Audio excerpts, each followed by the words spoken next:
The only way is the right way, I might say. Nobody doing it better, y'all some lightweights. Malik Wright, up all day and all night, pushing all the buttons up to something till it's alright. He looking at it from all sides and angles, got a stripes on his body like he played for the Bengals. Oh man, there's no one discussing it. They came, they stayed, they either did it or done it. Man, I love it, cause all they ever do is win. So kick back, relax, the team WSN.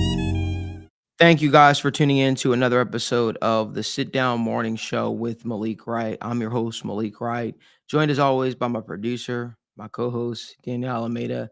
We'll be joined live today by Parker Blake, TWSN analyst, as we break down, week 4 of the NFL and so much more. Before we jump into it, do us a favor, give this video a like, subscribe to the channel, and turn on post notifications so you guys don't miss when we go live or when we upload content from the TWSN studios. Daniel, I guess I want to start off. Over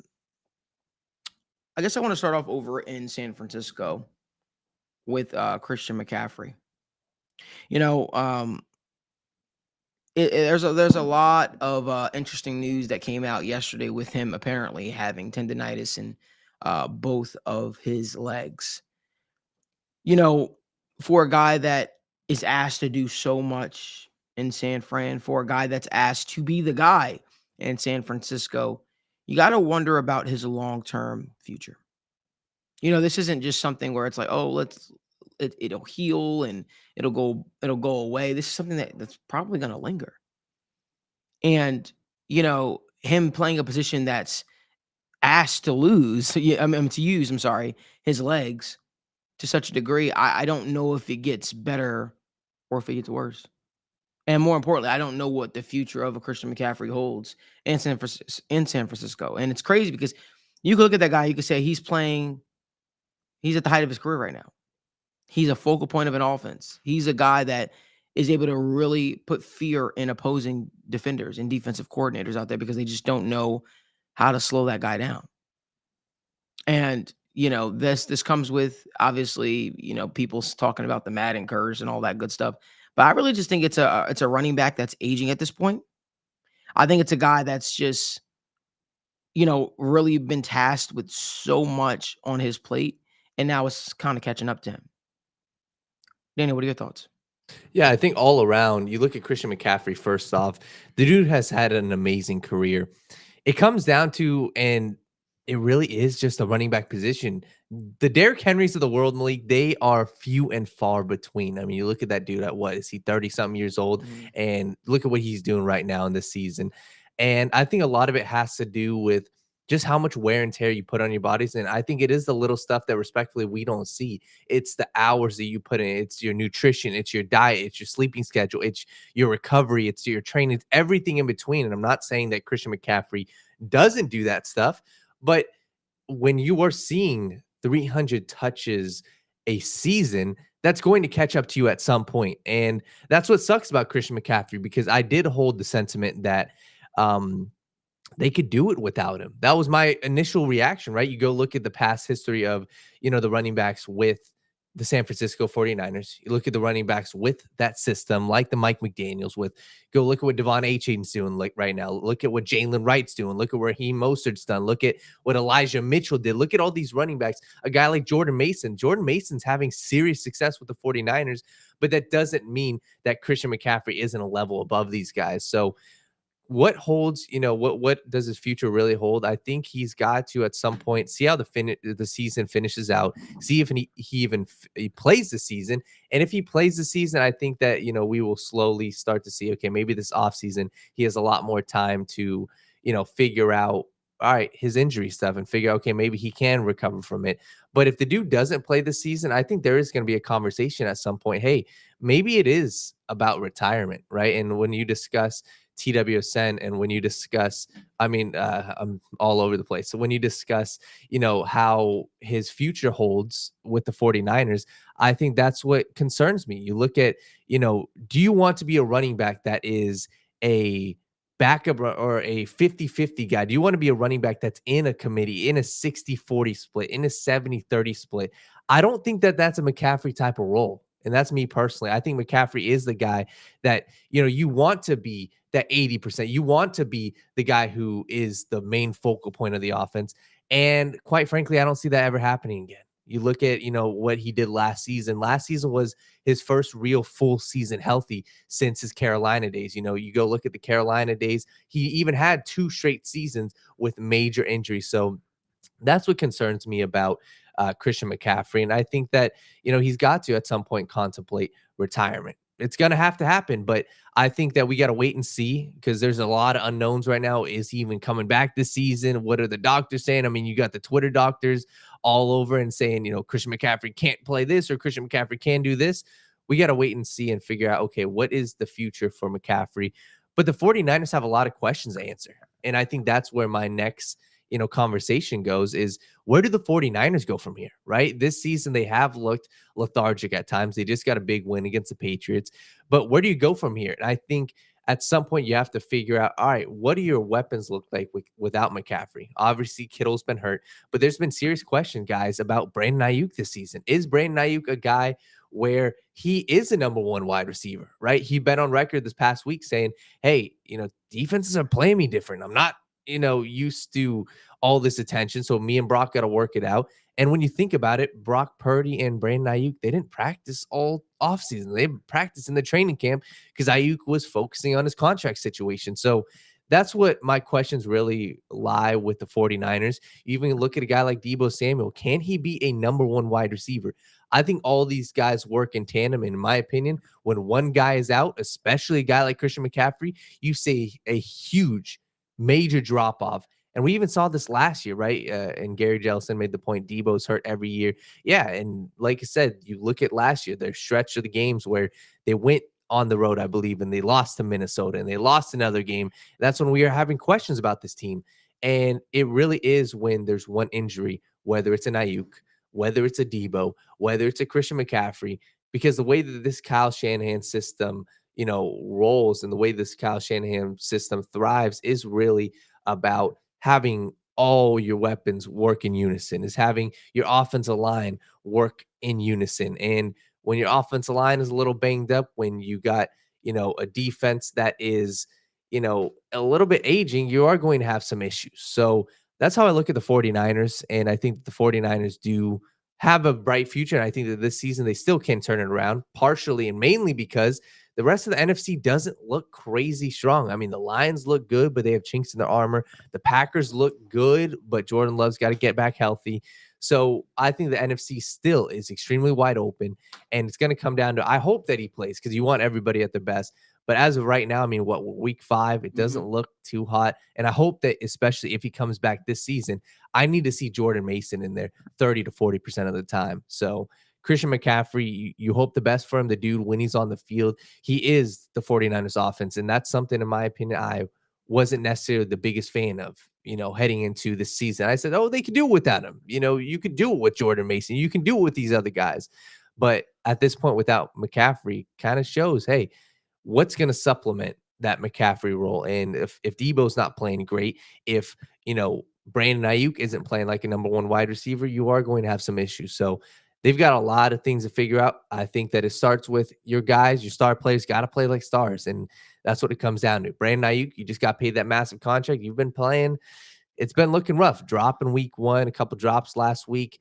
So I think they'll end up figuring it out. But Christian McCaffrey, we'll see how bad his injury is. I love that for Daniel. Daniel absolutely just cooked right there. And I was just sitting back, just sipping my coffee, just let him talk, let him say what he had to say, let him feel how he had to feel.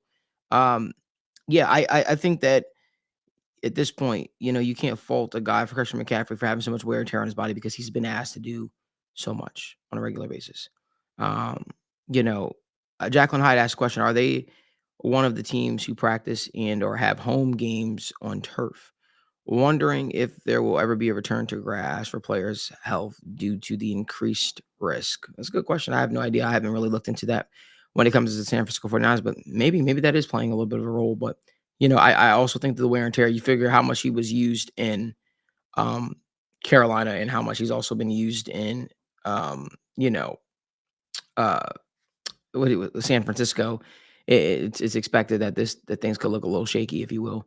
for in terms of his health, because nobody is Superman. Nobody could hold up that long, right? But you know what, man? I want to get Parker Blake in here. I want to get Parker Blake's opinion on the Christian McCaffrey stuff, Christian McCaffrey situation, and his long term future. I want to hear what Parker has to say. So without further ado, TWS analyst Parker Blake. How's it going, Parker? Good, man. How are y'all doing? I'm doing good, man. I'm doing good. I'm doing good, man. Well, really want to hear your take on this Christian McCaffrey. Um, how his health long term wise. I want to see where you stand with this thing. For sure. Yeah, no, first off, Levi's is grass. They are a grass stadium out there in San Francisco. But Christian McCaffrey's always been a guy that's, he's an on and off year type guy. There's going to be years that he's not playing a majority of the season because of, maybe a string of little injuries or major injuries that keep him out for a majority of the year. And it just feels like last year was an on year and this year is going to be another off year. And I just don't know how sustainable a career like that is. I mean, everyone knows the shelf life for running backs just isn't there anymore. It's not as highly valued of a position across the league. It's like it's just been kind of tapering off. So you wonder how long a guy who's going to get inconsistent production like that is going to last in the league. And I mean, you look at his career in Carolina, he was shouldering a lot of that weight while he was out there. He was kind of the guy on that offense. And now he's come to this San Francisco team that's been able to really distribute the ball wildly across, the different talent they're able to have. It feels like you can insert any running back into that system and they're going to have success. He felt really more like a luxury pickup, which is crazy when you look at how much they paid for him. But he looks like a luxury for that offense right now. I mean, when they're going to get this kind of production out of a guy like Jordan Mason and honestly, whoever else they want to throw in there, do you really even need a McCaffrey, or are you just kind of keeping him on because you feel like he takes your offense to another level, which he does? Like, I'm not saying that he's not better than these other guys, but I do wonder. I've always wondered about, how long his career would last. I've always kind of been on the fence about him just because of the injuries and how consistent I feel like it is with him. But I definitely think, he's 28. He's kind of over that hump of where people are willing to pay running backs. So it feels like he's on the back end of his career, whether that's, another 3 years, another 4 years, or it's 1 or 2. So it'll be interesting to see how it plays out and kind of what the long-term effects of this tendonitis end up being. That's kind of the story to follow, in my opinion. Completely. And I think that is what the issue is, right? And I think you brought up a great point. I mean, first off, respectfully, when you look at what he's done recently and you look at any running back, when you see 335 touches in a season, that's a shit ton, respectfully. That is a lot. And I forgot what the stat was, but a lot of fantasy owners love, using the stat. In years post having 300 plus touches, you tend to see a little drop off. And I think that's just the NFL, your natural regression, and respectfully, it happens, right? Being 330 touches, 300 plus touches, that means you had amazing injury luck the season before. And I thought you also brought up a great point. I think that's where my conversation is too, is like, can they supplement that? I think that's where I'm curious to see, right? Because I head into the season being like, hell yeah, they can. I like Jordan Mason. I like the running game. But it really has concerned me how bad the rest of the receivers have looked outside of Jawan Jennings that one game. Jawan Jennings looked absurd. And I do think that that's growing pains for Brandon Ayuk, because I don't think, and I think that a lot of receivers have to face this. When you have a season like Brandon Ayuk had last year, you are going to get defensive coordinators to key in on you the next season, especially without Deebo Samuel. So I guess my next question for say on the 49ers would be, what's your prediction for them this where he doesn't finish out the season? Yeah, no, I mean, I think it's still a solid roster. Kind of like I said, that running back position feels like the one spot on that team where they can kind of rotate guys in there and still get similar production. Obviously, again, McCaffrey's going to be on a different level. But I think it really does come down to what these receivers are able to produce. George Kittle is going to be George Kittle week in and week out, as long as he's available, which I know he hasn't been for the last week or two. And if Brandon Ayuk can make sure he finds the right shorts, then maybe he can be a big contributor on this team. But I really think it's going to come down to, I feel good about Brock Purdy. I was very high on him coming out, and I think he's doing a great job of, his role in this offense. And that's kind of my favorite part about the 49ers offense. It's not necessarily based around a star or it's focusing on this player. It's really just, this is the system and these are the guys that will help elevate the system. So I always feel like the Shanahans will make it work. But we'll see kind of what it looks like down the stretch. If they can get fully healthy, it's obviously a juggernaut style team. But right now with the health issues and just the gauntlet they're going to have to run. I feel like this NFC West is, low key pretty solid this year. So we'll see what it looks like coming out, but it'll be interesting to follow for sure. I see them. They're still a playoff team in my mind as of today. We'll see what that looks like, come November. Parker, we got to get to it, man. We got to get some of these overreactions, man. But before we do, make sure you guys do us a huge favor. Give this video a like, subscribe to the YouTube channel. And as always, turn on post notifications so you guys don't miss when we go live or when we upload content from TWSN Studios. Parker, let's get into it, man. I want to get to some of your overreactions, but first, I got to get to mine, man. I got to get to mine. My first overreaction is Bama's winning it all this year, man. Coming for it all, man. When I say God, family, and nothing but the Tide. Listen, let me tell you right now, the way Alabama was able to go out there, punch Georgia in the mouth, right? Punch Georgia in the mouth. They looked a little shaky at points, but they were able to hold on to the lead in the end. That was huge for a guy like Kalen DeBoer. That is huge for a guy like Jalen Milroe. How about the young kid, 17 years old, Ryan Williams, absolute baller. That's my overreaction. Alabama's winning it all. We're back. We're back. Big Al's happy. I'm happy. What are your thoughts on my overreaction? Alabama's winning it all.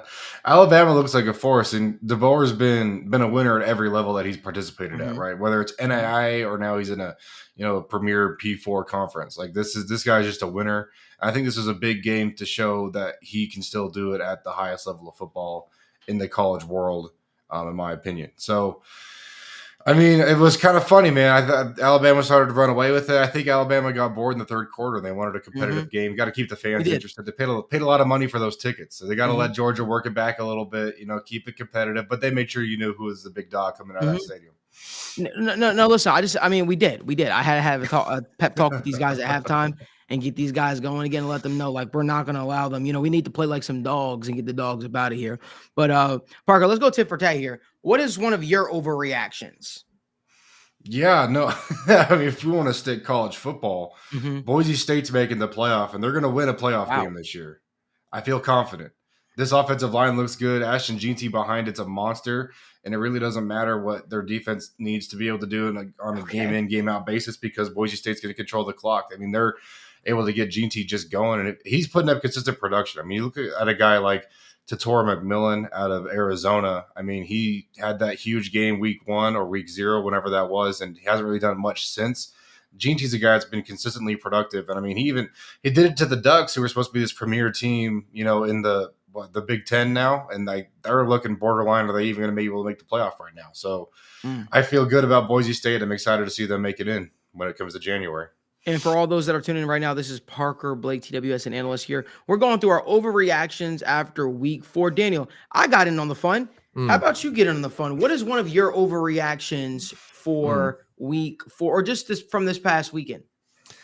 Man, I've got a lot. I think what I'll start off with, I'll look at, I've got a lot. I think that first off, I think the Jaguars are going to have to blow it up, and maybe this is a little bit of overreaction, but I think that at some point we are going to have the conversation about a Trevor Lawrence. I do think that I don't know what that looks like. I don't think that they'll look to trade him, but I think that over the next 2 seasons, I'm just not a fan of how the Jaguars organization runs. Look at the past 4 years. You even go back.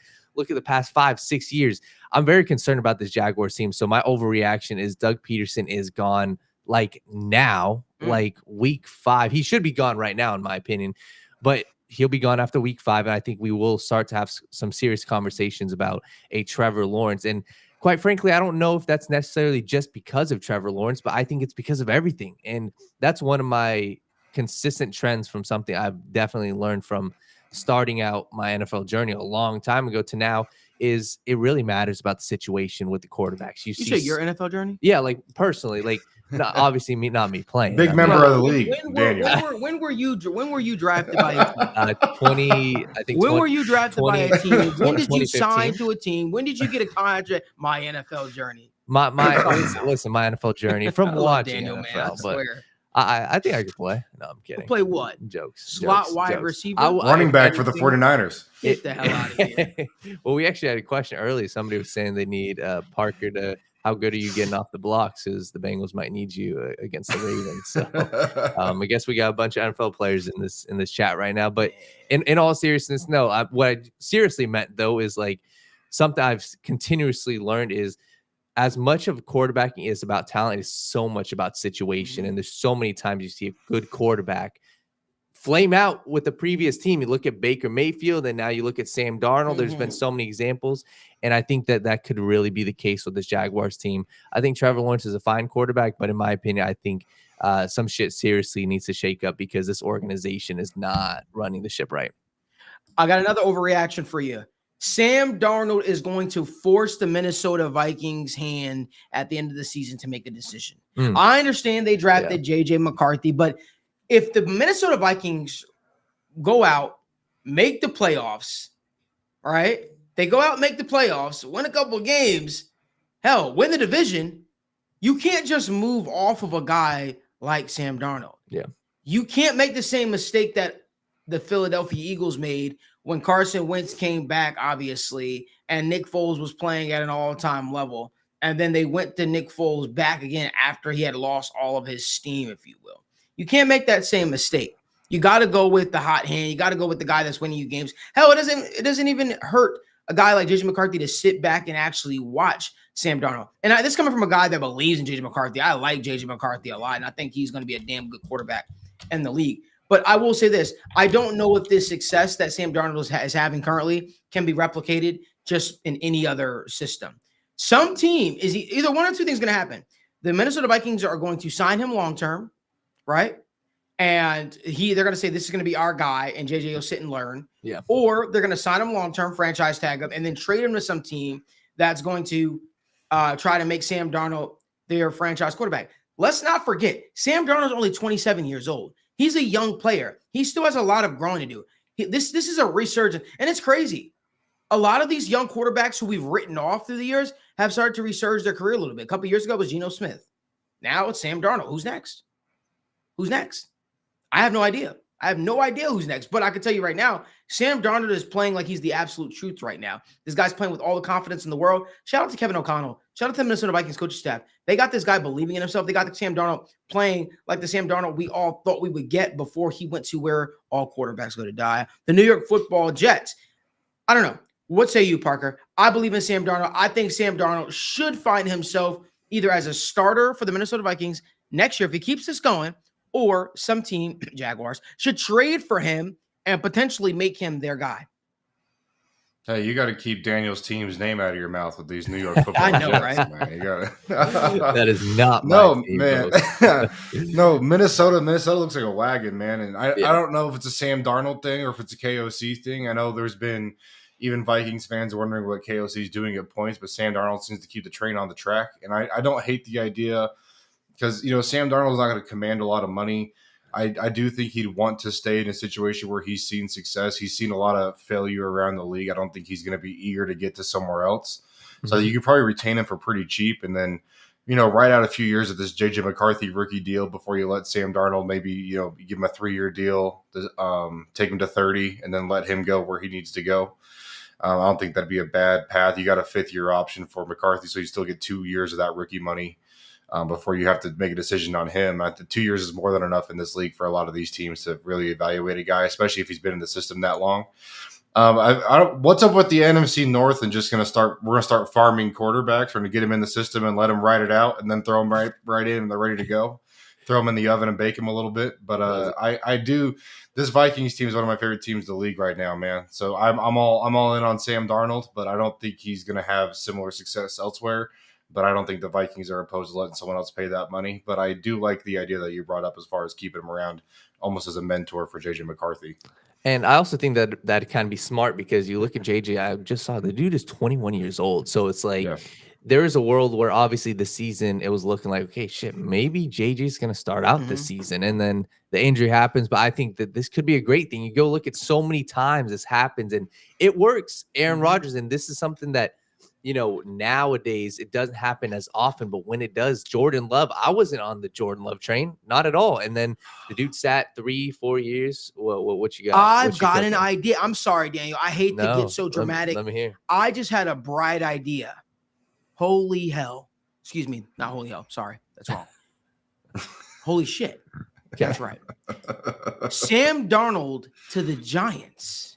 Oh, Sam no. Darnold to the Giants. No, hear me out for a Let me second. hear. Yeah. He was pretty much they wrote him off in New York with the Jets. Yeah. But who's to say if the Giants do keep Brian Dable, Giants keep Brian Dable? Who's to say Sam Darnold and Brian Dable can't make magic happen in New York? Imagine Sam Darnold throwing to Malik Neighbors. He's having success with one LSU wide receiver. Why can't he have success with the other? And Malik Neighbors. Why can't he? I like that. I like that fit for a lottery because the fact of the matter is I hear where Parker's coming in. But Parker, brother, we don't disagree on too much, but I'm going to disagree with you on something real quick. Sam Darnold is no Jake Browning. Sam Darnold is a guy that had that first-round pedigree. There's something of value to a guy that comes in with that first-round pedigree. And if teams see glimpses of that, they'll always fall back on that. Now that Sam Darnold has proven, hey, I can compete at a high level, an elite level at the quarterback position in the NFL. I deserve, to be a starter in this league. Somebody is going to throw starter money at him. Facts. Some team is going to throw starter money at him. Jake Browning re-signed with the Bengals. That was not starter money. That was backup money. High-end backup money maybe, but it was still backup money. Sam Darnold is going to break the bank this summer. The way Geno Smith was able to break the bank and change his life, Sam Darnold is going to get the same thing. People forget Sam Darnold was was he a top 5 pick? He was a top 5 pick, wasn't he? Top 10. Well, we know it was top 10, but I'm pretty sure he was a top 5 pick. I think he was a second or third overall pick for the New York Jets that year. I'm not exactly sure. Somebody fact check me on that. But I think Sam Darnold is third overall, top 3 pick, right? Yeah. Sam Darnold is going to get an opportunity to play for a team, be a guy, be a dude. And I think some team is going to throw ridiculous starter money at Sam Darnold because all execs around the NFL said this guy has all the talent in the world. People forget when he was coming out, everybody was saying that his player comp was who? Aaron Rodgers. Does people remember that? People were saying Aaron Rodgers was Sam Darnold's player comp. They said his arm strength was ridiculous. That's what people were so excited for Sam Darnold. He went to the Jets and things went haywire. Now it's crazy. Aaron Rodgers is on the Jets now. But Sam Darnold is a guy that I believe 100% could make something of himself in the NFL. I just hope that, he's able to replicate the success because what I think is going to wind up happening, I know I said, hey, Giants keep Brian Dable. I have a funny feeling the Giants are probably going to let go of Brian Dable at the end of the season if things go haywire. And I think they hire Bill Belichick. That's what I think happens. He's best friends with the Maras. They've wanted him for so long. They even contacted the Patriots about him years back to try to see if they could potentially get a trade. It makes a lot of sense. Bill Belichick, future head coach of the New York Football Giants. And will Bill Belichick want a guy like Sam Darnold as his quarterback? That's going to remain to be seen. You already know Bill's going to bring his old friend Josh McDaniels with him. You already know all that stuff is going to happen. So it's like, the old Patriots staff, Matt Patricia, and all those guys are coming along with him. Probably not Joe Judge, but I just think it makes sense for a lot of his. I want to keep it going. Chiefs are in trouble. And every time I say that, Daniel makes a face at me. He makes a face at me like, I disagree with you. Let me tell you something right now. Listen, I understand how good the Chiefs are. I get it. They find a way to win. And in trouble doesn't mean that they're not going to win. The Chiefs are going to win the division. Let me be clear. The Chiefs are still going to win the division. I don't want anyone twisting my words. I know this is political season, and people like to twist words and come out with ads. Well, Malik said that the Chiefs are going to suck. No. Never said that. Chiefs are going to win games. Chiefs are still going to win their division, but things might look a little different for the Chiefs in doing so. Meaning they might lose games that they're not supposed to lose. They might be in tighter games than they're supposed to be in. Chiefs are still a juggernaut. Chiefs are still the team to beat. But let's not act like the Chiefs are unbeatable. Let's not act like they have this unpenetrable armor. The Chiefs are going to struggle without Rashee Rice until Pat Mahomes feels like he's in a situation with I guess Xavier Worthy, where he feels like that rapport has been built up. Until we see the return of a Hollywood Brown, I still don't think Travis Kelce is who he is still. I just think he had a very good week. But let me be very, very clear about it. I think things are going to look a little difficult for them. I really believe that. Rashee Rice was a major loss. He was the most consistent offensive weapon on the Chiefs. And now I can't blame Mahomes. This is not a shot at Mahomes, not a shot at Andy Reid, not a shot at the Chiefs. But listen, you can't win. you can win, but it's going to look a little difficult when you lose a guy like Isaiah Pacheco. Travis Kelce looks older. Rashee Rice is out with what's expected to potentially be a torn ACL. You got other receivers that are no longer in the fold right now because of injury. Well, you expected Juju Smith-Schuster to evolve and be a guy? Is that what you're saying, Daniel? Is that what you're saying to the people, Daniel? Because what I'm saying right now is I understand where people are, but Samaje Perine ain't getting it done.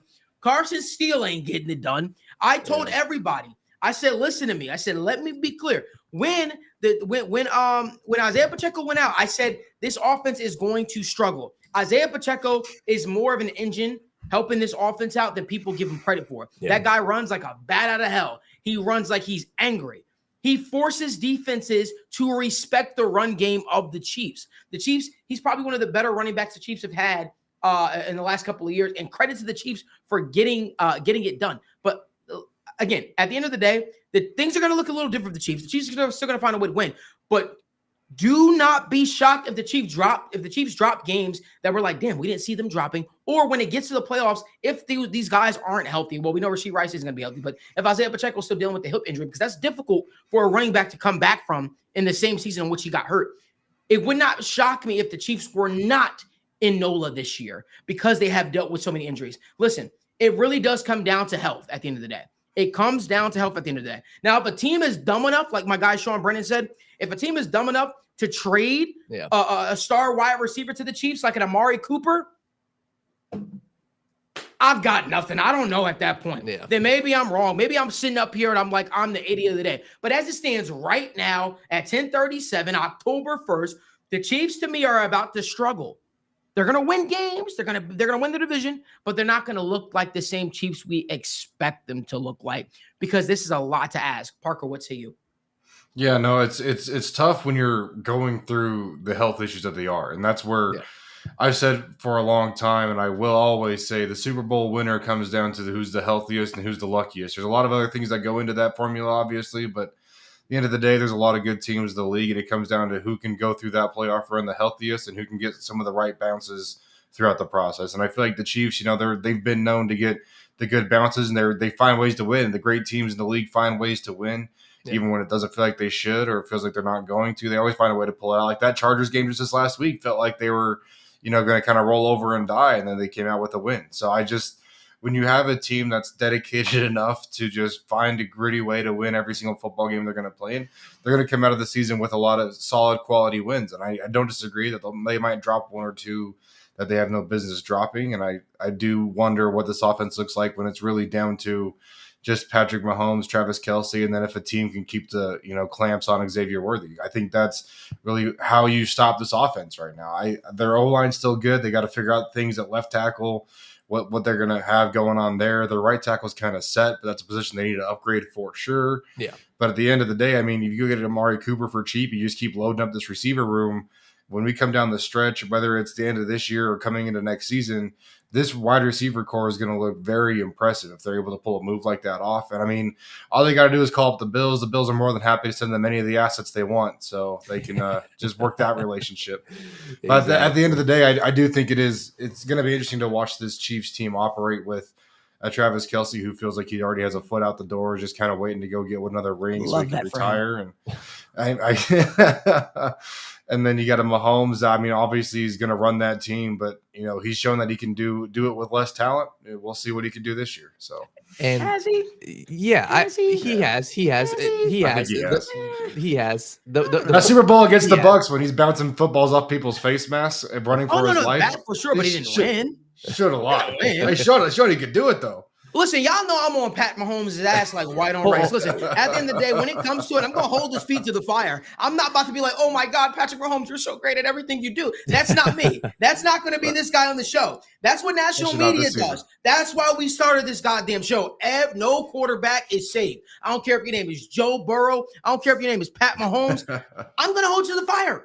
Pat Mahomes hasn't played great this season. I would agree. Nobody wants to talk about it. Everybody wants to tiptoe about it. Everybody wants to say, "Oh, Chiefs will be back."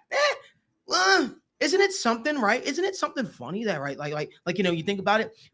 Travis Kelce's look kind of washed, and then Pat Mahomes doesn't look the same. A lot of people give Travis Kelce a lot of the credit for Pat Mahomes' success, saying that he really helps him and gets him out of a lot of situations. I'm not that guy. I won't say that. I don't believe that, Parker. Of course I don't. Pat Mahomes is elite. Pat Mahomes is the best quarterback in the league. But let's not act like Pat Mahomes. Okay, let's not act like Pat Mahomes has played like an MVP. Let's not act like Pat Mahomes has played like the best quarterback in the league. Let's not act like Pat Mahomes, even though the Chiefs are right now undefeated, are the best team in the NFL, because they're not. You're waiting for that to. You know what the Chiefs remind me of, Parker? Let's hear this. The Chiefs almost remind me of the Pittsburgh Steelers football team of Ben Roethlisberger's last year, when they were just finding ways to win. That's what they remind me of. They're just finding ways to win. But you know what I know, and Daniel knows, and the people know. The shoe is about to drop at some point.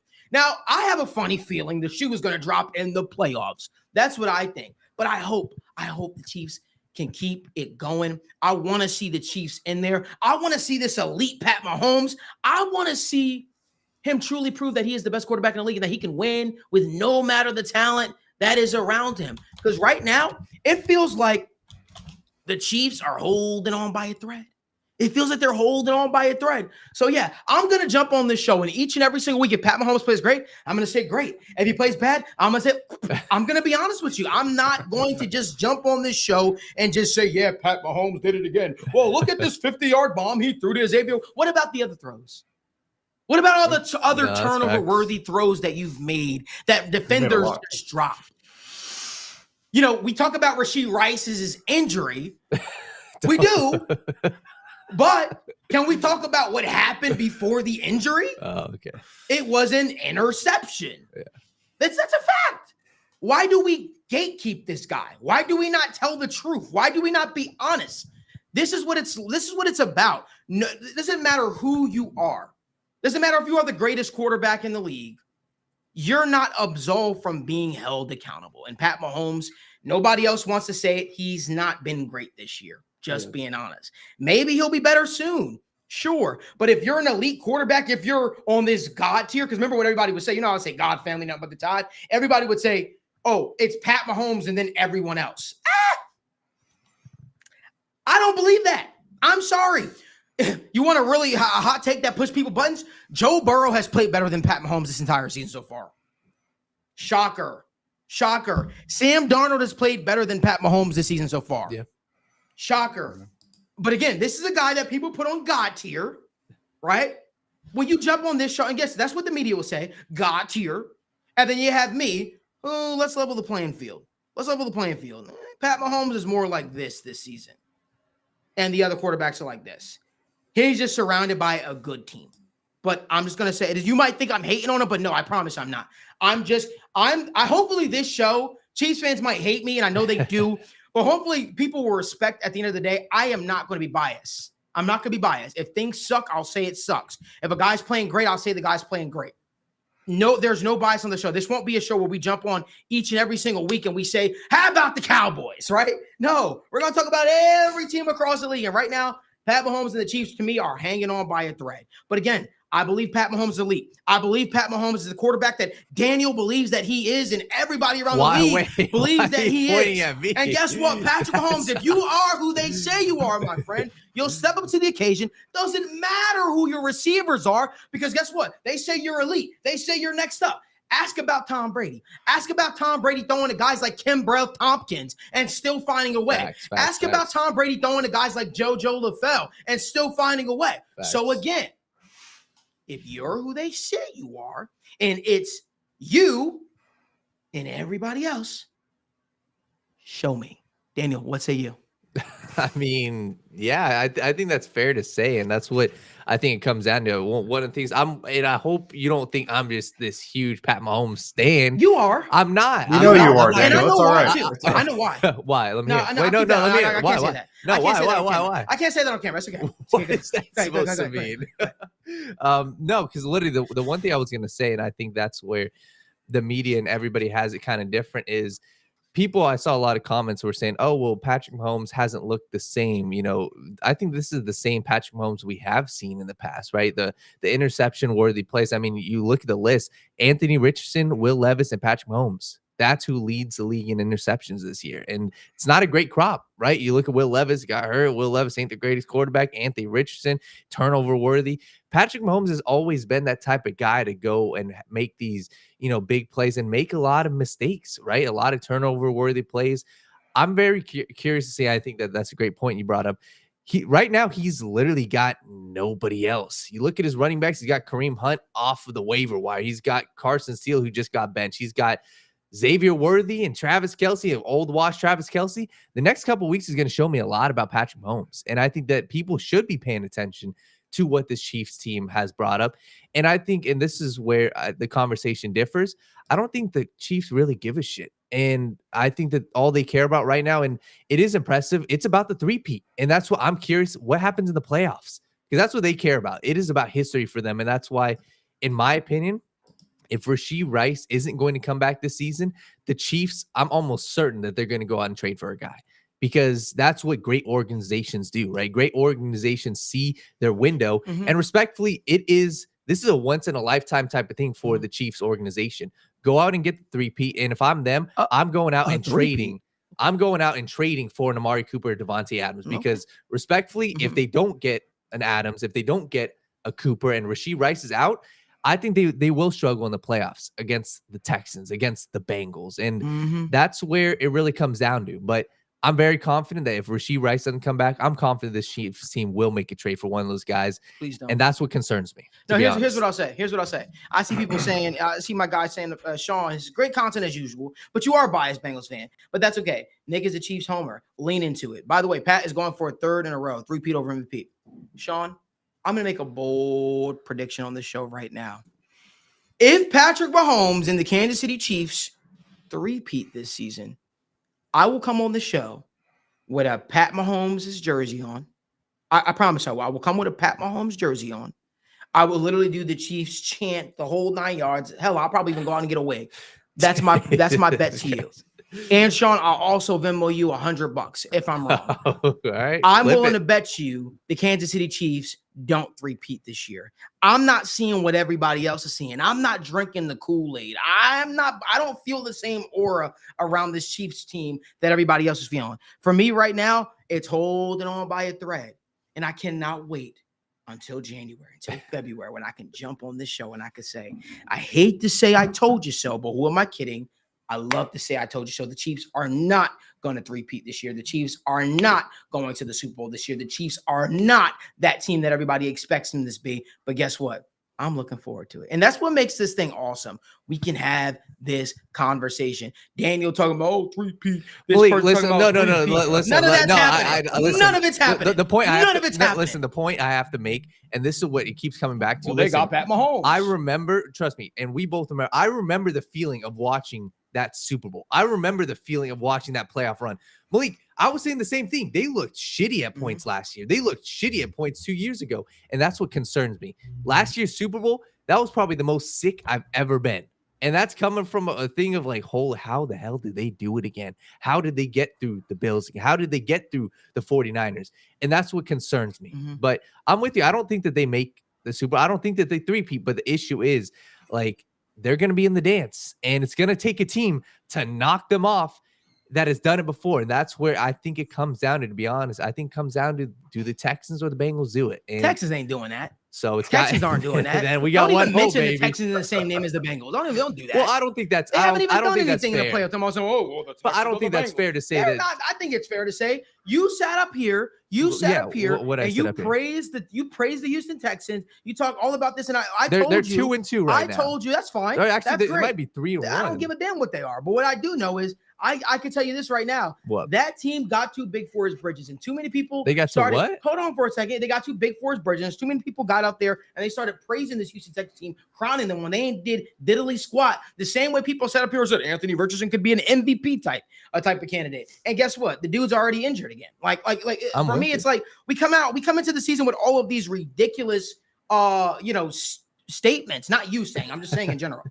these ridiculous statements of wanting to crown these people waiting to just crown the Texans. And it's like, bro, look at their division. Look at the division. Look who they have to go up against. Like, to me, it's like football's not that complicated. That's just my thought process. So I don't know. That's just my thoughts. Parker, I've been talking a lot, so I feel bad. I kind of want to get you in on the discussion if you have anything else that you wanted to add regarding the overreactions or the Chiefs discussion. Yeah, I mean, Patrick Mahomes isn't even top 10 in EPA for the stats guys that Say that actually again? care about Say it EPA. again? He's like 13th in the league for as far as quarterbacks go for EPA, which is expected points added. So that's we can just leave that one there. We already talked about turnover worthy plays. So Mic drop. I love that. I love that. Here's another thing I want to say, man. And this will transition to our next topic here. I think I believe this. I believe this in my whole heart. I believe that the Commanders are serious players in their division. I do. I really think that you know, the Commanders can make a lot of noise in the NFCs. And that's because the Eagles are inconsistent. That's because the Dallas Cowboys are inconsistent. That's because the Giants are the Giants. I believe the Commanders can make noise. And it feels like a guy like Jaden Daniels is growing in confidence time and time again. I still have questions and thoughts about that Commanders secondary. But to me, they're finding a way to disguise things. They're finding a way to make themselves not seem as bad as they look. I really want to hear your thoughts. And people in the comment section, again, this is an inclusive show. I want to hear your thoughts on things. I want to have this conversation. I want you guys to be included in the conversation. Am I crazy to think that? I think that the Commanders, and I've always felt this way. I said, this team is good. I hated the fact that they went out and they gutted their defensive line the way that they did, because I felt like the defensive line could truly be elite. And I'm looking at this team and I'm looking at the landscape of the division. It feels like the Eagles are falling apart. It feels like the Dallas Cowboys have a lot more pressure, like they always do, coming into the season because of Jerry Jones and other contributing factors. And the Giants don't seem to be true players in the division this year. Am I crazy to think that the Washington Commanders could win the NFC East this season? Or is that an overreaction? Parker. Yeah, no, I can see them winning it. Like you said, it's a pretty weak division. I don't know what the Eagles are going to do this year. I don't know what they're going to find as far as success down the rest of the stretch of the rest of the season. Just because they're making questionable decisions, whether it's leaving field goals, unkicked when it's a season of the field goal. Honestly, I mean, Yeah. that's what's winning some of these teams' football games right now, and they're just not even participating in that. It feels like the loss of Jason Kelce is really hurting that offensive line, and they tried to just seamlessly transition. It's not happening for them. My thing with the Commanders is, historically with these rookie quarterbacks, when they start early, there is at some point kind of that mid-season regression where the season gets long for the rookie and the NFL comes around to figuring out who the rookie is. And so it's all about, if they can push that as far down the road as they can, they can come out with a nice, healthy win total, win that division, get to the playoffs. You don't need to win in the playoffs this year. But I do wonder when Jaden Daniels, when the league catches up to him, because I know that regression usually happens again around week 10, 11, 12. I know he didn't see a ton of success in his LSU career, so he's not used to the crazy long playoff seasons. Yeah. So we'll see again when kind of the NFL catches up to Jaden Daniels and what that looks like after that point, how bad that regression is. That's my biggest question with the Commanders right now. Is I know they're hot. I also know it's September. We'll see with this team again, like everybody else. I'm excited to see what they look like in November, if they're able to still keep this thing hot, keep it rolling. They have some pretty solid names on that team. They have some guys that can really contribute.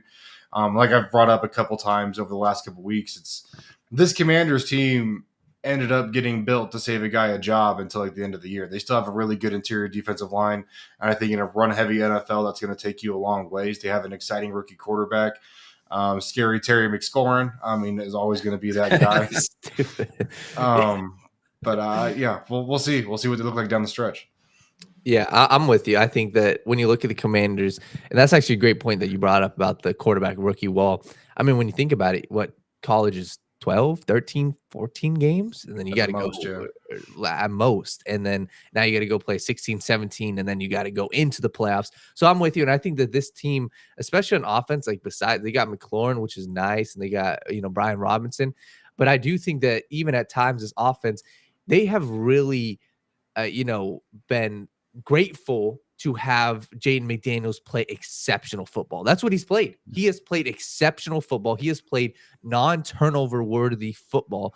And I think that at some point it is going to catch up to him. I think Jaden Daniels is a stud. He's proven that, okay, I mean, he's got the potential to be a superstar quarterback. Can he keep it up? And that's what concerns me, right? Is he is playing a brand of football, and quite frankly, they have been in the lead for a lot of these games. They have been in control for a lot of these games. So what happens when the rushing game is not a factor? What happens when you are playing from behind from 7+ points? So I think it remains to be seen, and I'm with you. I think that even you look at this defense respectfully, this defense, they're secondary is putrid. What happens when you get into the late portion and you got to go continue to be putting up 30+ points? So I think the biggest takeaway I have for this is the rest of the division is god awful right now. The Philadelphia Eagles, we'll have to have that conversation at some point.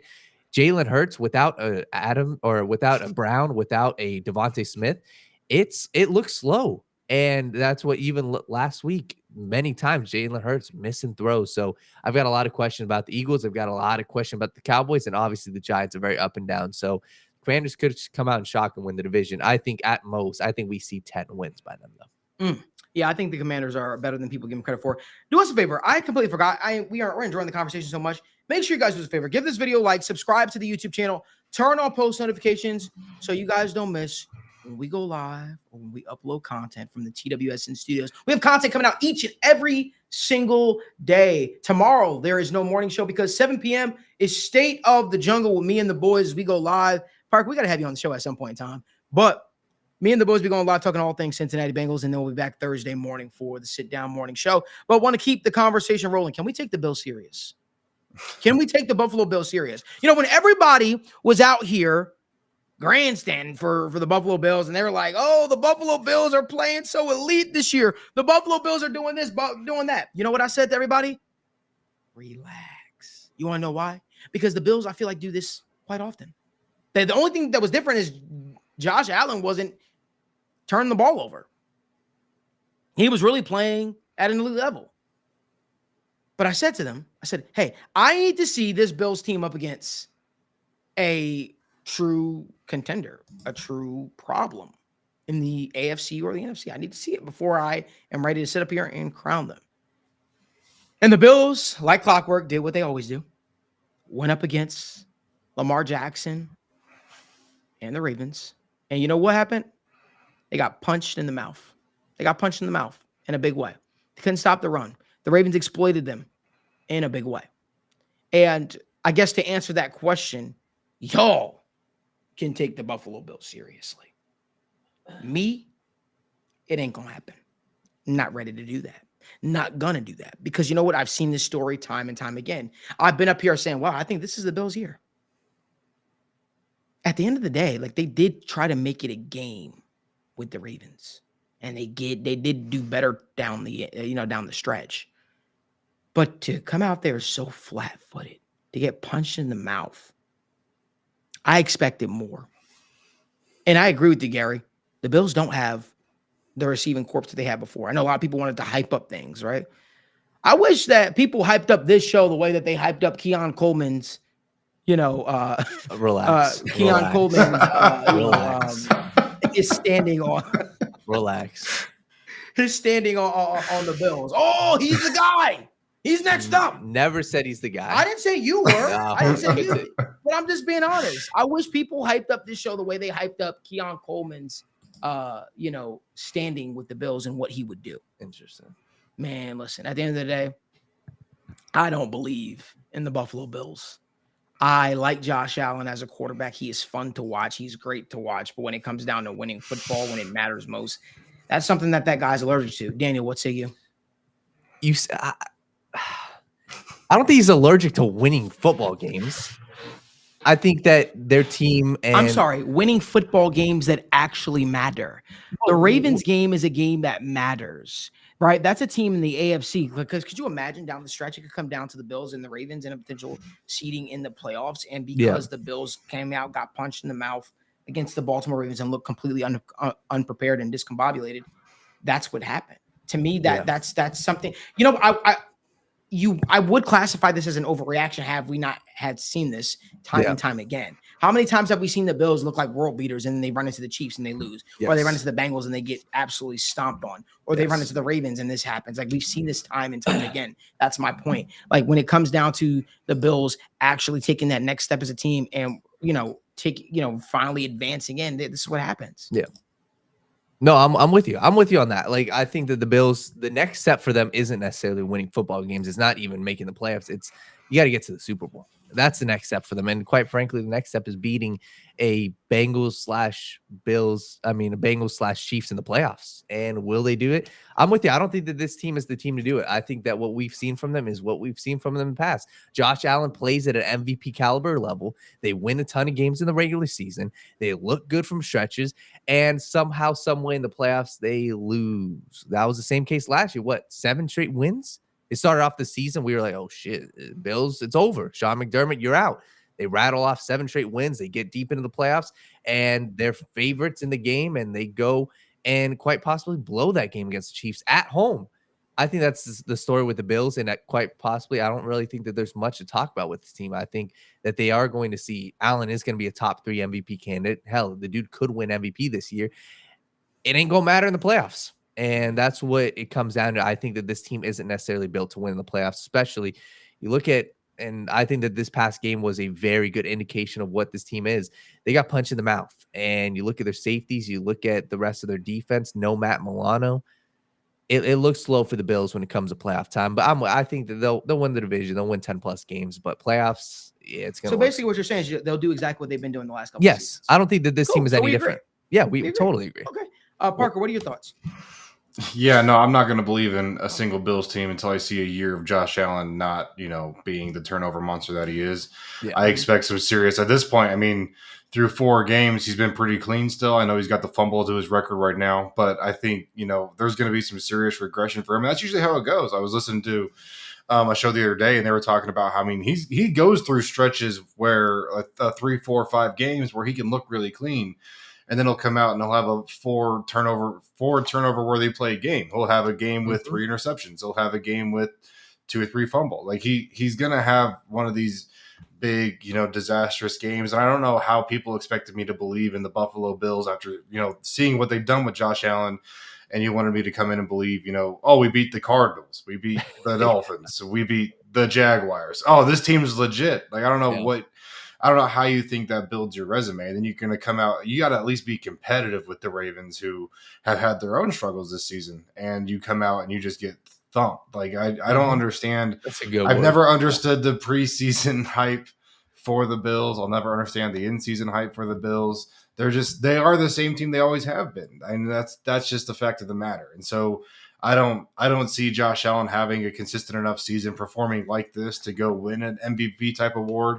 And I know, Daniel's even taken them over his Jets in the division, but I think there could be, I think if they go through a cold enough stretch, they could even be competing for that title. So, we'll see what happens by the end of the year, but this Bills team has always been a team that I'll never believe in until they give me a reason to. Yeah, that's one thing about Daniel Alameda is he loves those headlines. He loves going. I don't think popular takes. I'll say that. No. So he'll ride the hype. I'll be honest with you. I'm messing. I ain't riding no hype with the Bills. I think the Bills, like I said, I think the Bills are a solid team. The question is, and this is where we have to differ, is all right, what are we taking into account? Regular season versus playoffs. Playoffs is what matters. So that's where the conversation, we can discuss teams, how they've looked so far. But that's where we got to avoid some of these overreactions where, like the Buffalo Bills, right? They have looked 3-1. They've looked hot. And are they going to do in the playoffs? Same thing. The Bengals are 1-3. Does that mean they're not going to do shit in the playoffs? No, that does not mean that. So I think now is actually the perfect time, quarter way into the season. I feel like now's when the next couple weeks we're going to start to see the bad teams start to kind of fall back and the great teams continue to push forward. But I have to go back and look at some of Daniel's preseason takes. Oh, I got him for you. I got him ready. I want to know how they're holding up. I will say But- one bad one is I One? thought the Minnesota Vikings would be terrible. I thought that they would, No, you and nailed that one. I was off on with that one, and I think, and that's even something learning from the history is, hey, Brian Flores, the defense coordinator, and seeing what they had offensive line, they've got a lot of talent on that team, so that's why I totally miss on that one. No, it's okay. We all miss sometimes. I miss quite often myself, but I feel like I'm right pretty on the big ones. I feel like I'm pretty right, as are you at times for sure. Want to keep the conversation rolling, but before we do, give this video a like, subscribe to the channel, and turn on post notifications. I appreciate that you guys make this show a part of your morning routine, and you like hearing us talk and give our opinions. Listen, Joe Burrow right now is putting forth probably his best season so far as a pro to start, right? His numbers, if you look at it statistically speaking, you can make a case for him as MVP. I'm really curious to hear what your thoughts are. Parker.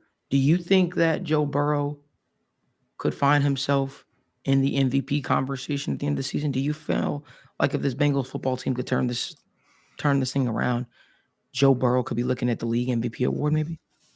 My future bet sure hopes he is by the time we get to the end of the year. No, but I think that's something that's been discounted through the beginning of this season, especially for the Bengals. And I've even seen it through Bengals fans where, this defense has looked a certain way through 4 games, but this offense has been humming. I know it was kind of rough that week 1, but after they got outside of that first game, I mean, this offense has been clicking. And I think, I've said they need to score 30 points or more to win a game, and they've done that now, 2 games in a row. I think they've hit that 30 mark. So if this team's able to consistently score 30 in this league, they're not going to be like a Bills where they're going to have this crazy point differential, because they absolutely stomp on the teams that they are able to beat, and they keep them close to the teams that they're not.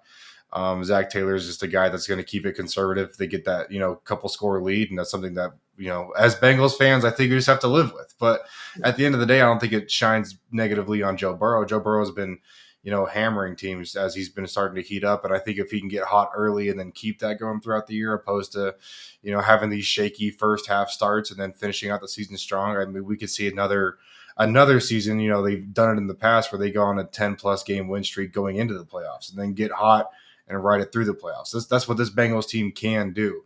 And again, I know they're getting a lot of health back on that team, so I'm interested to see what this team looks like as it comes together throughout the rest of the season. But Joe Burrow for MVP, I placed it this year. I'm in on the train, and I'm going to be riding that thing till we get to the awards ceremony. But I think Joe Burrow's been doing good enough. He's been doing enough to do that. And again, everyone talks about the EPA conversation throughout the entire year and its relevance to the MVP conversation. And he's on top of that list. And if you look at the guys that are up there with him, you don't see guys that are going to be even in that conversation outside of potentially a Josh Allen, like Daniel would hope for. So that's crazy. But I think he's on pace. He's on pace to do it. So I'm excited to see if he can. And I think that's just something out of the conversation. You go look at the odds right now. To be honest, I'm actually kind of happy I didn't place it yet, because he's now plus 2,200. Yes, I can go. It's great odds right now. And to be honest, I think this is the time where we really start to see. And quite frankly, to be honest with you, this next game's the game. And I think, and obviously not to put too much pressure on one game, but I do think that there's a world. Hey, if the Bengals go out and dominate the Ravens, his odds, I think he could jump up to be the favorite. To be honest with you, you go look at the rest of the guys. Patrick Mahomes is the favorite right now with those numbers. And obviously, you look, they are 4-0. But what happens? I don't even know what the Chiefs are playing this week. But if the Chiefs take a step back, somehow lose this week, and the Bengals win big time game against the Ravens, Joe Burrow's sitting at plus 500 for MVP. And I think that this year or this week is the key week, because on the flip side, if you go and you lose, you're 1-4 and you just lost a divisional game to the Ravens. And at that point, 1-4, if we're talking MVP, it is going to be a slow climb back up. But all in all, right now, numbers wise, he's on pace. And now it's just the record. And thankfully, it's very early in the season, and quite possibly there's nobody else who's really killing it besides I mean, some of these other guys, Sam Darnold's up there, even Brock Purdy's up there. I mean, like, it's wide open. It's no way, Sam. If the Bengals turn it around, Sam Darnold gets a league MVP over Joe Burrow. It's no way. No shot. But I will say this: I like to mess with Daniel a lot on this show. Sometimes I feel like Daniel's a closeted Bills fan or That's Jets crazy. fan. No. It feels like you're trying to praise on our down or Chiefs fans. It feels like No, that. I'm not. But we talk a lot about Daniel's guys that he likes. Who do I like? I want to say congratulations to your guy. Uh-oh. Brad Robbins was just released by the Bengals. Oh, okay. Thank you. And Daniel's guy since the offseason, from a punting standpoint, coming out of the draft, was Ryan Rico. We remember we talking to him at the combine, and nobody was by his table. I remember Daniel that. and him had a long ass conversation. They just really hit it off. And maybe we'll have to interview that guy at some point. But he's officially won the job. The Bengals released Brad Robbins, and the best punter in the league right now, statistically speaking, right. Ryan Rico has won the job in Cincinnati. We wish Brad Robbins the best moving forward. But I agree, guys. I agree. Listen, I think Joe Burrow's putting up some great numbers. I think that obviously everything is still ahead of the Bengals, but we just need to see it all come together. We need to see it all come together consistently. Parker, I'm gonna give the option to you, man. We're about to move on to this UFC 307 talk, man. I know you're a UFC guy. I know you like some fights, some fighters. Do you want to stay on for the conversation? You don't have to, brother. I'm hoping that I can attend the fight. However, I'm not a UFC guy like that. After Sean went down in that wrestling match that I couldn't stand watching. Say that again. It was Sean went down in that what? When we learned about the injury he had and the UFC strike leaders only putting up 50 strikes. I gotta be out on Dana's cards right now, man. I can't. Yeah, man. Emotionally, I can't take it right now. I can't. Yeah, no. I hear you, brother. Well, listen, Parker, we appreciate you so much for joining in the conversation. We appreciate you for making this a part of your morning routine, my man. We're going to see you back here. What is that, Thursday? Yes, sir. Thursday morning. Yeah, Thursday. We'll see you back here Thursday on the Sit Down with Malik Wright morning show, man. And hopefully we can have you in again on the recap show again this upcoming week, man. But I appreciate you, my man. Enjoy the rest of your morning. We're about to get to the UFC talk. Guys, give Parker Blake a follow. Man, give Parker Blake a follow. He does some great work. So I appreciate you, Parker. We'll see you Thursday. Hey, y'all take it easy. Thanks for having me on. You too, brother. See you. So again, that was Parker Blake, TWSN analyst here, does fantastic work. Make sure you guys follow everything that he does. Let's move on over to the UFC talk. Let's get on out of here. Again, we've been live for an hour already. It's kind of crazy. Time flies when you're having fun. Yeah. Time flies when you have a good night's sleep too. Facts. Right? That's something I'm learning. Facts. But UFC 307 is taking place this week. And let me just say this right here. A lot of people are just writing the main event off. A lot of people are just saying Alex Poatan Pereira is going to beat Khalil Roundtree. Let me be clear when I say this. I expect Alex Pereira to beat Khalil Roundtree. And let me explain to you why. Through both of these guys' UFC career, only one takedown has been landed.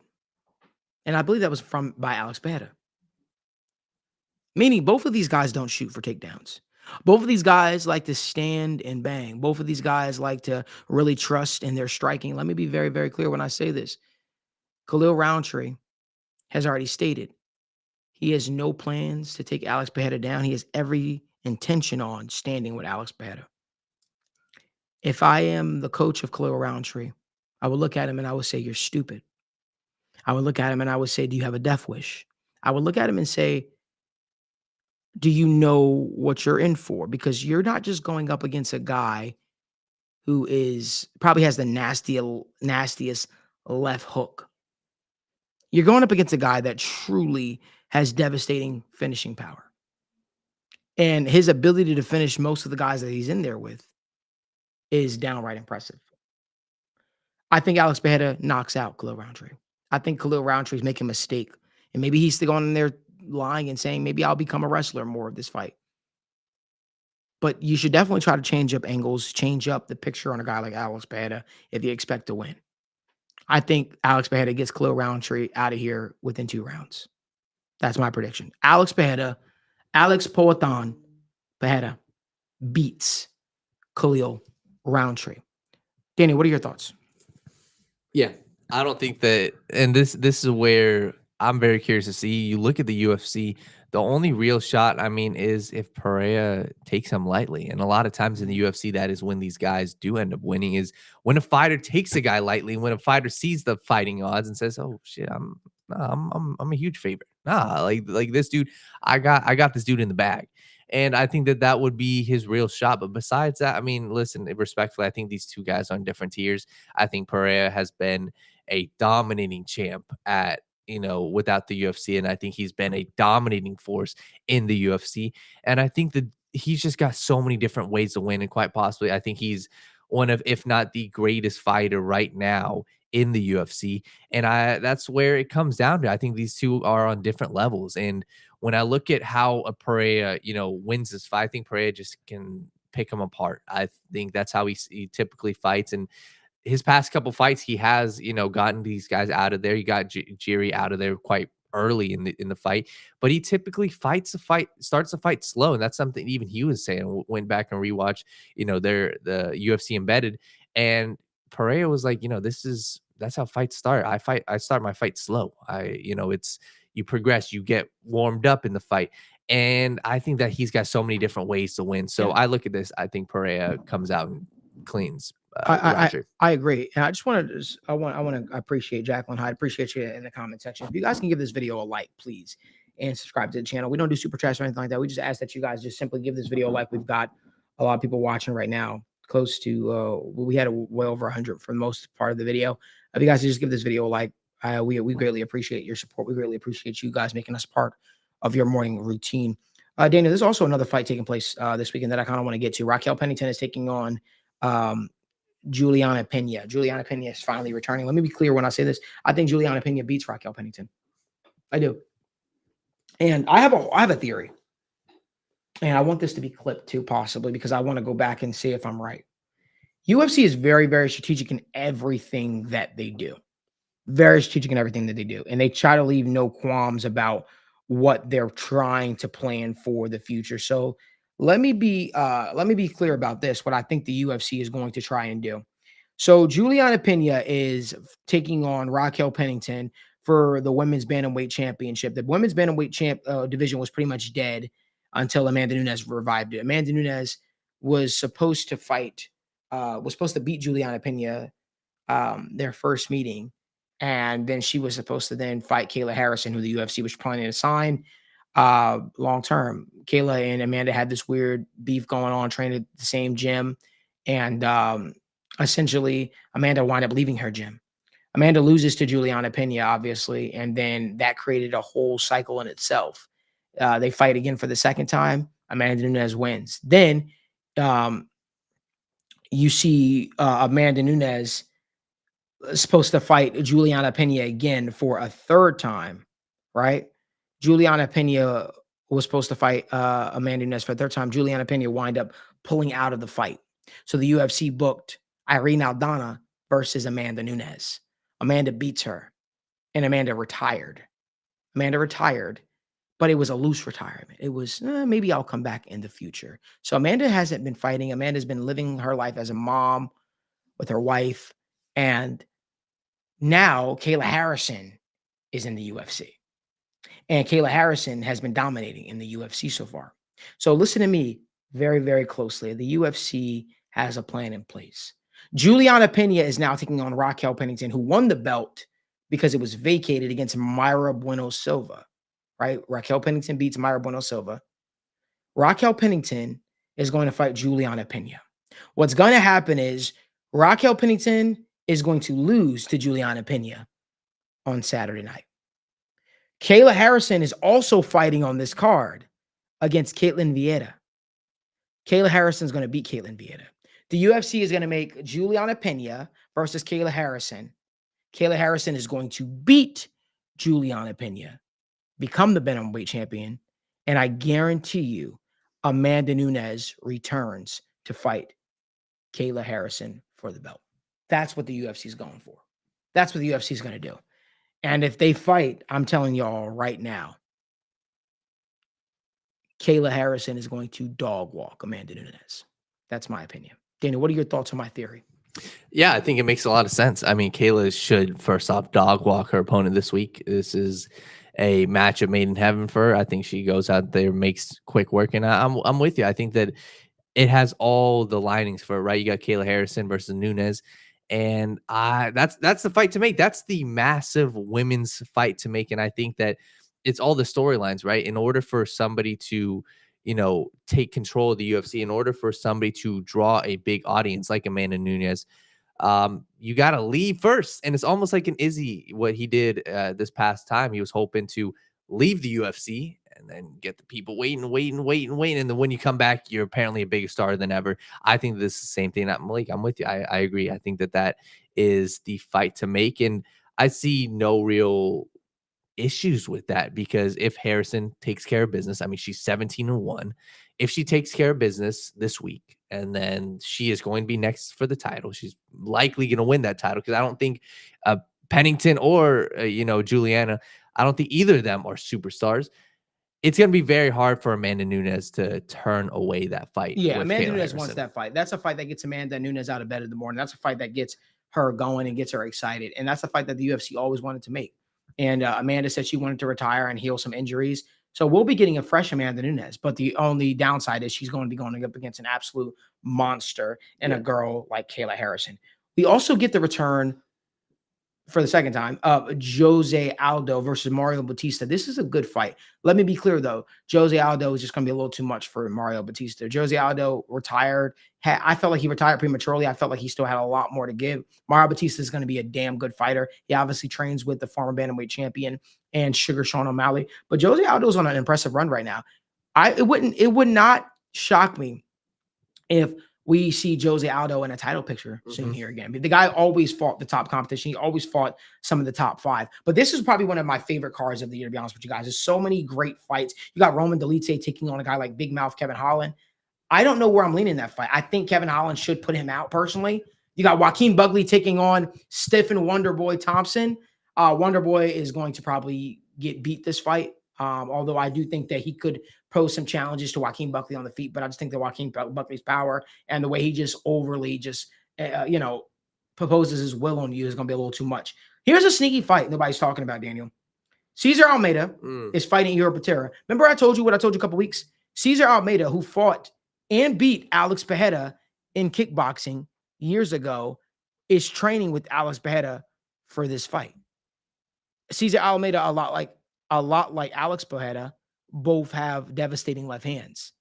Cesar Almeida is going to beat Ihor Patera. I expect his game to be elevated with him training with the UFC light heavyweight champion. I'm really, really excited for the fight. And don't be shocked if Cesar Almeida doesn't make his name, try to enter his name into the top 15 here soon with the UFC. There's a lot of good fights. Ryan Spann taking on OSP, Ovin St. I'm excited for that one. You're excited for what? Well, let me ask you, why are you excited for that fight? I think the reason why I'm excited, I went back and rewatched both of their. I remember OSP because I didn't watch him early in his career.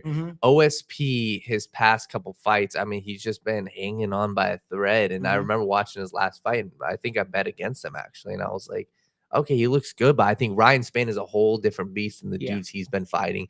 And same thing with Ryan Spann. Ryan has looked good. I think he lost his last fight. Bogdan Goskov knocked him out. Remember I said he was going to knock him out, and I feel like this is the perfect setup for him to get back on track. Yes, I agree with you. Yes. I think OSP is OSP is he's a respected veteran. Last time we saw OSP, he was in the dog fight against Kennedy and Jessica, and then we saw him go out there and we saw him beat Kennedy and Jessica. And I think that OSP is probably a little bit. He's getting a little too much this fight personally. Yes. But there are a lot of fights on this card. You got Carla Esparza, this is a retirement fight taking on Tisha Pennington. You have Court McGee fighting Tim Means. I've got Tim Means in that Tim fight. I think the Dirty Bird is going to come out. Listen, this card gets me going. This is the card. I know the UFC hyped up the Sphere card and all these other cards, but this card gets me going. UFC 307 is going to be a damn good card. I think it's gonna be full of bangers, a lot of bangers that I'm excited about. And again, make sure you guys subscribe to the TWS and Patreon. The QR code is right here above me. You subscribe to TWS and Patreon, you get all my picks for the UFC card. As we get closer to the card, like Friday's show, you'll probably see me give you some absolute can't miss bets and some things that I'm looking forward to. But all my picks will be on the TWSN Patreon. Make sure you guys subscribe. Make sure you guys check it out because I'm in the business of making you guys some money if I possibly can. Daniel, before we head out of here, make sure you guys give this video a like, subscribe to the channel, and turn on post notifications so you guys don't miss when we go live. But I want to also let y'all know, keep it locked to my social media. We'll be doing a giveaway. We're giving away 4 tickets. Right? So we're giving 2 Bengal fans or Giants fans 2 tickets to potentially come watch the Giants-Bengals game in MetLife Stadium in our suite with us. We're really, really excited to be announcing the entry and the rules for this potential giveaway. We just appreciate y'all for supporting as well. Keep it locked to my social media channel because remember, every week the Bengals have a home game, we give away 2 tickets to a potential winner for this game, so you guys can enjoy it with your family or friends. So again, keep it locked to the social media. We got some awesome stuff planned for y'all. I appreciate you guys for making the Sit Down Morning Show a part of your morning routine. Do me a favor, like this video, subscribe to the channel, turn on post notifications so you guys don't miss when we go live, when we upload content from the TWSN studios. We'll be back live tomorrow at 7 p.m. for State of the Jungle with me and the boys. We'll be live back for the morning show Thursday and Friday at 10 a.m. And as always, Fridays are fantasy football here on the Sit Down Morning Show with me, O'Hara, and Bradshaw, the law firm of fantasy football. So make sure you guys keep it locked to all things TWSN and everything that we're doing. We appreciate y'all. Remember, there's only one way you should be waking up, talking sports, having the conversation, and that is the right way.